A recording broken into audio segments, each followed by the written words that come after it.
नून league को अपनी वो जैसे कहते हैं ना मंजी तले डांग फेरनी चाहिए। सारी की सारी वारदात जो है वो हमजा शहबाज ने बहुत सारी चीजें की।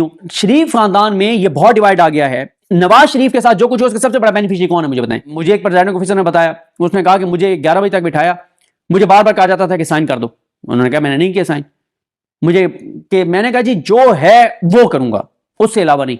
अब आप टीवी पे देख लें, बड़े सीनियर प्रो पीएमएल जर्नलिस्ट क्या बता रहे हैं, लिया वाले रिटर्निंग ऑफिसर के बारे में क्या बता रहे हैं कि उसने क्या किया। तो देखें ये चीजें हो रही हैं और नून लीग को अपनी वो जैसे कहते हैं ना मंजी तले डांग फेरनी चाहिए। इनको अपने घर का मुहासबा करना चाहिए। इनके अपने अंदर लोग हैं, ये भी कोई पता नहीं है कि ये सारी की सारी वारदात जो है वो हमजा शहबाज ने बहुत सारी चीजें की कि ठीक है अच्छा बड़ा प्लान बनाया हुआ है तुम लोगों ने कि बाप वज़ीर आज़म बेटी वज़ीर आला पंजाब देख लेते हैं। और ये इक़्तिदार इतना बेरहम खेल है। आप हिस्ट्री पढ़ें कैसे कैसे भाई ने भाई के साथ क्या किया, बाप ने बेटे के साथ क्या किया, बेटे ने बाप के साथ क्या किया। ये हिस्ट्री भरी पड़ी है ऐसे वाकयात से। तो ये तो फिर भी इनके जो हालात और मामलात हैं, आपको पूरी इलेक्शन कैंपेन में कहीं उस तरह से फ्रंट पे नजर आए हमजा शहबाज साहब, तो लगता है वो हो सकता है अंदर से हमजा शहबाज ने गेम डाली हो। अंदर कोई लोग थे, इनके पास फॉर्म 45 सारे आ रहे थे क्योंकि इनका मुनज़्ज़म निजाम था, सारी ब्यूरोक्रेसी मोस्टली 70-80% इनके साथ थी, इनके पास डायरेक्ट चीजें आ रही थी, इनके पास रिजल्ट आ रहे थे। और आप देखें साकिब बशीर साहब के ट्वीट्स देखें, आप जियो की हमारी जो रिपोर्टर हैं कुलीग हैं मरियम नवाज, उनकी वीडियो सुने, वो कह रहे हैं। आप सुहेल रशीद साहब की वीडियो उनकी ट्वीट्स देखें। सुहेल रशीद साहब ने कल बताया कि नून लीग के एक उम्मीदवार जो हैं उनका दफ्तर बंद हो चुका था, वो घर जा चुके थे और हम सहाफियों ने कहा कि यार प्लीज हमारी रिक्वेस्ट है कि अपने दफ्तर का एक कमरा खुला छोड़ दें। पहले बंद कर दिया, फिर हमने खुलवाया कि यहां क्योंकि सिग्नल है नहीं, आपका वाईफाई लगा हुआ है, आप खोल दें दरवाजा दफ्तर का, हम जाते हुए लॉक कर देंगे। और कहते हैं वो तो उम्मीदवार चला गया हुआ था, वो तो 11-12 बजे सारा कुछ बंद करके और चले गए थे। तो ये सारी चीजें देखें, इस वक्त ये बात माननी पड़ेगी कि इमरान खान को जेन्युइन वोट पड़ा है, कौम इमरान खान के साथ है, अवाम इमरान खान के साथ है, अवाम ने मैंडेट इमरान खान को दिया है, इनके घर के लोगों ने इनको वोट नहीं दिए और इनके अंदर से बगावत हुई है। अब ये देखें कि वो है ना कि घर को आग लग गई घर के चिराग से, देखें वो घर का चिराग कौन है जिससे आपको आग लगी है। आप इदारों पे ना शक करें कि इदारों ने जितवा दिया है पीटीआई को, इदारों ने ये किया वो कि अब शरीफ खान नून लीग ये नवाज शरीफ ग्रुप क्या कह रहा है, वो कह रहे हैं यार ये कैसे हो गया है कि शहबाज शरीफ कहीं से नहीं हारे और टीवी पे भी कहीं नहीं वो हुआ कि शहबाज शरीफ हार रहे हैं, हमजा शहबाज भी आराम से अपनी सीटें जीते चले गए, कहीं से नहीं हारे, शहबाज शरीफ भी कहीं से नहीं हारे। अच्छा शहबाज शरीफ ग्रुप के जो मेन बंदे हैं वो भी नहीं हारे, नवाज शरीफ ग्रुप के मियां जावेद लतीफ भी हार गए हैं, शेख रोहेल असगर भी हार गए हैं, उधर से जो है वो नवाज शरीफ खुद मानसेरा से हार गए हैं और मरियम नवाज को भी हरा दिया गया था। ये तो मियां साहब बाद में बहुत गुस्से में आ गए, तो इसलिए फिर उनको मेयर शराफत को नीचे करके उनको ऊपर किया गया और वो जो है वो किसी वक्त भी कश्ती डूब जाएगी। मेयर शराफत का बड़ा क्लियर है, वो जीता हुआ है मेयर शराफत। तो शरीफ खानदान में ये बहुत डिवाइड आ गया है, इनके अंदर से लोग थे जिन्होंने ये किया है और अब ढूंढे ये कौन बंदे। इदारों में ना शक करेंगे, इदारों ने हमारे साथ सिंसियरिटी नहीं की, इदारे आपके साथ और क्या कर सकते थे। 77 साल तारीख में किसी जमात को इतनी सपोर्ट मिली है जो आपको मिली है। आपको जितवाने के लिए पूरे इलेक्शन को इतना पाकिस्तान की तारीख में ये सारा कुछ हुआ जो इस वक्त हुआ नहीं हुआ। मतलब पाकिस्तान की तारीख के ये शरीफ तरीन इंतखाबात थे, उसके बावजूद आपको इदारों पे शक है कि इदारों ने ये कर दिया वो कर दिया है। इदारों ने कुछ नहीं किया। आप अपने अंदर देखें, आपके अंदर लोग थे, चाहे ये हमजा शहबाज ग्रुप ने किया, लेकिन हमजा शहबाज और शहबाज शरीफ को क्या फायदा हुआ है। नवाज शरीफ के साथ जो कुछ हो उसका सबसे बड़ा बेनिफिशियरी कौन है मुझे बताएं, कौन है। इमरान खान की तो हुकूमत ही नहीं बन रही, ना किसी ने बनने देनी है।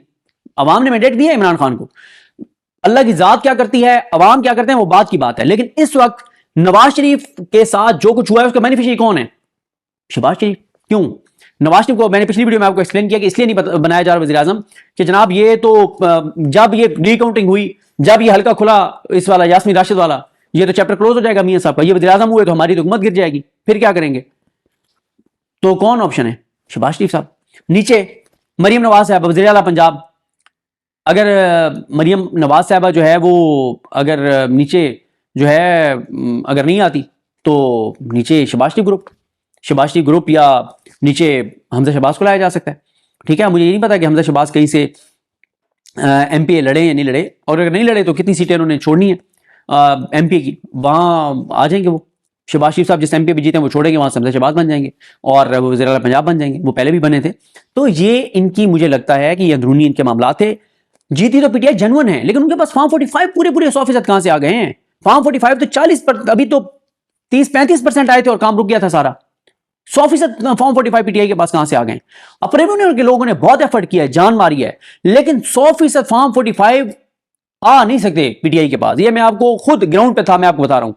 फॉर्म 45 पीटीआई को भी नून लीग के लोगों ने दिए। जब हमारे एक एंकर दोस्त को नून लीग का वहां बैठा हुआ बंदा ये सारा कुछ भेज रहा है, तो फिर बात खत्म हो गई। ये सारी चीज हमारे सामने। बहरहाल जी, बड़ी दिलचस्प सूरत हाल है। नवाज शरीफ के साथ जो कुछ हुआ है, शहबाज शरीफ बेनिफिशरी हैं। और बहरहाल ये देखें कि घर का चिराग कौन था जिसने पूरा घर जला दिया। घर जल गया सियासी तौर पर, और खुशियां जो है वो इस वक्त सोग में तब्दील है। सूरत हाल बहुत गंभीर है, और देखते हैं बहरहाल चीजें आगे कैसे बढ़ती हैं। इमरान खान साहब की जो 12 जमानतें हुई हैं उस पर शहर इक़्तिदार में बहुत बहस है। कुछ लोग कह रहे हैं कि ये इस्टेब्लिशमेंट की मर्जी के बगैर जमानतें नहीं हो सकती। कुछ कहते हैं नहीं, जजेस जो हैं वो अब उन्होंने अवामी मोमेंटम देख के, अवाम का मैंडेट देख के और पूरे ये देख के, और जज जो है वो कर रहे हैं, मतलब फैसला उसने कर दिया दबंग। दोनों सूरतों में ख़तरनाक है नून लीग के लिए। अगर तो इस्टेब्लिशमेंट ने ये किया है कि यार एनफ इज़ एनफ, अब चीज़ें थोड़ी सी ईजी करें, तो ये ख़तरनाक है। और अगर इस्टेब्लिशमेंट नहीं चाहती थी कि इमरान खान की ज़मानतें और फिर भी जज ने दे दिया, तो ये उससे भी ख़तरनाक है। दोनों सूरतों में ख़तरनाक उनके लिए है, नून लीग के लिए। बाकी क्योंकि इन केसेस में बताया गया था कि बयानात, इतराफ़ी बयानात आ चुके हैं फ़लाँ फ़लाँ फ़लाँ के, और वो वादा माफ गवाह बन गए हैं, साबित हो गया है 9 मई, वो सारी उनमें 12 जमानतें होना, और यही वो 12 केसेस हैं जिसमें इमरान खान को 1.5-2 साल अंदर रखना था। उनमें एक झटके में जमानत हो गई है। शेख रशीद साहब की तो जमानत हुई, कार जारी हुआ, वो 1.5 घंटे में बाहर आ गए। कैसे हुआ है? तो ये बड़ा वो है, और बड़ी इस पर शहर इक़्तिदार में बहस चल रही है।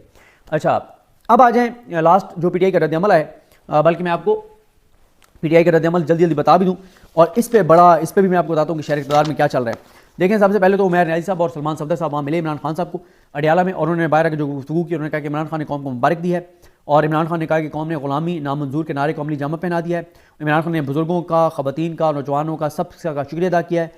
इमरान खान ने कहा कि ये इलेक्शन 1970 के इलेक्शन क्रॉस कर गया है, और इमरान खान ने कहा है कि जी KPK में, वफाक में और पंजाब में बनाए हुकूमत बनाए। इमरान खान ने टास्क दे दिए हैं, और साथ ही इमरान खान ने इदारों को कहा है कि खुदारा आवाम के मैंडेट का एहतराम करें, और साथ ही इमरान खान ने कहा कि धान लीग हल्कों में पुरअमन एहतजाज करें और ऑफिस के बाहर। और साथ ही उन्होंने कहा कि जो पाकिस्तान है वो इस सियासी अदम इस्तेहकाम का मुतमिल नहीं हो सकता, पाकिस्तानी अफोर्ड नहीं कर सकता। पाकिस्तान की इकॉनमी उस नहज पे पहुंच गई है, इदारों को कमज़ोर किया जा रहा है, पुलिस को कमज़ोर कर दिया गया है, पुलिस को जिस तरह इस्तेमाल किया गया है, और इदारों का कमज़ोर होना, इदारों का नुकसान कौम और पाकिस्तान का नुकसान है। नवाज शरीफ का ट्रैक रिकॉर्ड सबको पता है कि वो मुल्क को डिफ़ॉल्ट करके चले जाते हैं, लूटते हैं, करप्शन करते हैं, और मिक्स चार हुकूमत के ज़रिए पाकिस्तान नहीं चल सकता। और इमरान खान ने कहा है कि मेरा नहीं, मुल्क का सोचें। सलमान सफदर साहब ने बताया कि वकला को नहीं जाने दिया गया, उस्मान गिल साहब को भी नहीं जाने दिया गया, 15 फरवरी की तारीख डाल दी गई है, बुशरा बीबी साहब को पेश नहीं किया गया, बुशरा बीबी साहब को अडियाला शिफ्ट नहीं किया जा रहा। उसके बाद फिर बैरिस्टर गौर साहब ने प्रेस कॉन्फ्रेंस की, उन्होंने ज़ाहिर है माजी में क्या वो बताया, लेवल प्लेइंग फील्ड की बात की, बताया कि 70 नशस्तों पर आगे हैं और कितनी सीटों पर धांधली हो रही है। इदारों से उन्होंने कहा, उन्होंने सारे इदारों से गुजारिश की, फ़ौज से, सुप्रीम कोर्ट से, ECP से, कि आप सब आएँ, आगे बढ़ें और माजी को भुलाएं और आगे चलें, मुल्क के मैंडेट और ये सारी अवाम के मैंडेट को देखें, और इदारों को उन्होंने कहा हम एहतराम करते हैं, और बस इदारे मैंडेट को तस्लीम करें, और हम अब इदारों से सीज़ फायर चाहते हैं, और ये सारी बातें की हैं। अब इसमें हुआ यह है जनाब कि पाकिस्तान की तारीख की बदतरीन धांधली हुई है। इमरान खान से मिलने के बाद जो उमैर न्याज़ी साहब और सलमान सफदर साहब ने, बैरिस्टर सलमान सफदर साहब ने प्रेस कॉन्फ्रेंस किया, उसमें फ़ौज के ऊपर कोई अटैक नहीं था, कोई हमला नहीं था, कहीं ये नहीं कहा गया कि फ़ौज ने धांधली करवा दी है, फ़ौज धांधली करवा रही है, ना डैमेजिंग बात सलमान सफदर इन्होंने बैरिस्टर गौर साहब ने किया है। तो इससे इसको अहम हल किस तरह से देख रहे हैं कि इमरान खान ने बहुत मिच्योर जो है इमरान खान ने रिस्पॉन्स दिया है। इमरान खान ने बजाय इसके कि एकदम इमरान खान ने कोई सख्त बयान दे दिया होता इदारों के ख़िलाफ़, इदारों की लीडरशिप के ख़िलाफ़, और या कोई डिज़ास्टर की तरफ, नहीं, बहुत उन्होंने सेंसिबल खेला है और बहुत ज़बरदस्त उन्होंने शॉट खेली है। क्योंकि हमारे दोस्त जो हैं हसनात मलिक साहब, उनसे मेरी कल बात हो रही थी, तो हसनात मलिक साहब ने भी कहा कि इमरान खान को बहुत मोहतात होकर आप चलना होगा। इमरान खान सबसे पहले तो उसकी KPK में हुकूमत बन गई है, अक्सरियत मिल गई है, 2 तक अक्सरियत उसको मिल गई है, क्लीन स्वीप उसने कर लिया है। इमरान खान को KPK में तो हुकूमत बनानी चाहिए, एक सूबा तो सिक्योर करें, मतलब KPK सिक्योर कर लें, एक सूबा तो अपने पास आ जाएगा। कम से कम एक सूबे में तो महफूज ठिकाना होगा जहाँ पे कोई जुल्म नहीं हो रहा होगा, जबर नहीं हो रहा होगा, जो वहाँ पे जाएगा वो खुद को महफूज तस्वर करेगा, एक सूबा तो ऐसा होगा। और कल को अगर इमरान खान कोई प्रोटेस्ट अनाउंस करते हैं तो अपनी हुकूमत होगी, कोई रुकावटें नहीं होंगी, वहाँ से अगर लोग पुरअमन तौर पर आना चाहते हैं एहतजाज के लिए वो आ सकते हैं। तो इसलिए इमरान खान का ये जो रद्द-ए-अमल है इस पर बहुत से लोग हैरान हैं, और बहुत से लोग ये भी कहते हैं कि यार ये रद्द-ए-अमल, मतलब वो अब उनको लगता है कि यार लगता है कि कहीं ना कहीं कोई बातचीत हुई है जिसके बाद ये रद्द-ए-अमल है। लेकिन मुझे नहीं लगता कि इमरान खान से किसी ने जाके और बात की होगी या मुलाकात की होगी।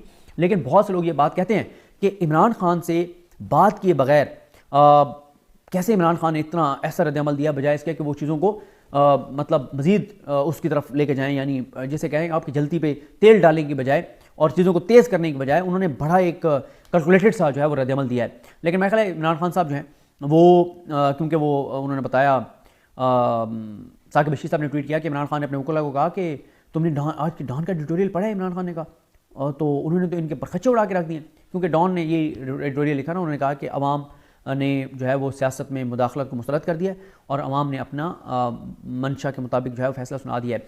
तो इसमें जो है वो इमरान खान का बड़ा मिच्योर, बड़ा ज़बरदस्त उनका रद्दअमल आया है। कोई उन्होंने इदारों पर अटैक नहीं किया, कोई उन्होंने अभी इल्ज़ाम नहीं लगाया। चीज़ों को तरीके से आपने लेके चलना होता है, आपको स्पेस देनी भी होती है, स्पेस लेनी भी होती है।